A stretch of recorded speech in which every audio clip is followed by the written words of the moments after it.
Once again, I'd like to add my words of welcome to all of you and tell you that in introducing Michèle, I can't pretend to know her very well. I met her for the first time today. As a matter of fact, we had dinner together. And we sat across from one another, and I can tell you that you can look forward to somebody who is intelligent, vivacious, and she just has a certain esprit français that will come out, I think, as she talks to us.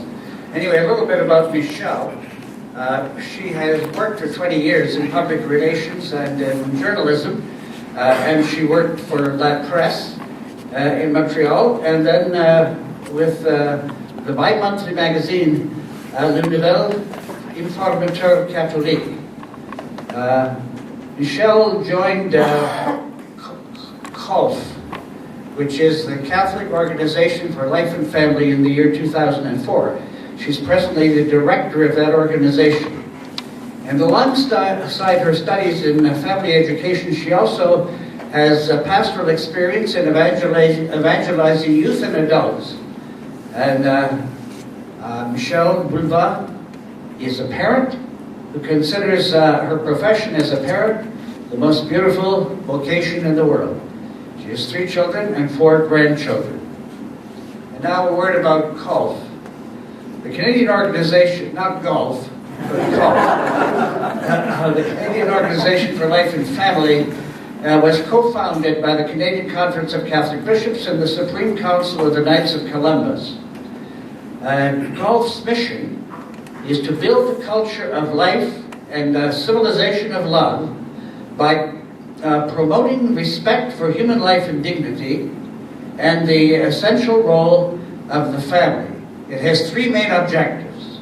First, to promote the teaching of the Catholic Church on the inherent dignity of the human person and on respect for human life in all circumstances and at all stages of development, from conception to natural death.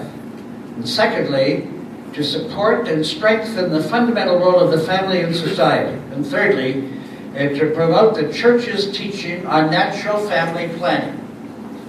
And all of these are tremendous roles which it has been carrying out. Just recently, they produced a document on chastity, which is, I know that Father Tom Ruzicka contributed to that document to some extent, but it is an official document of C.O.L.F, and it was sent out recently, and I found it extremely beautifully done. And apparently it has already received international acclaim, and there's a French group that is already asking permission to reprint it in France. So it's indicative of the influence that C.O.L.F has already had, and an influence that all of us pray will extend and be extended more and more. Michèle's talk to us tonight is entitled Disciples of Christ Today. Call to freedom, responsibility, and participation. Michèle, begin reading.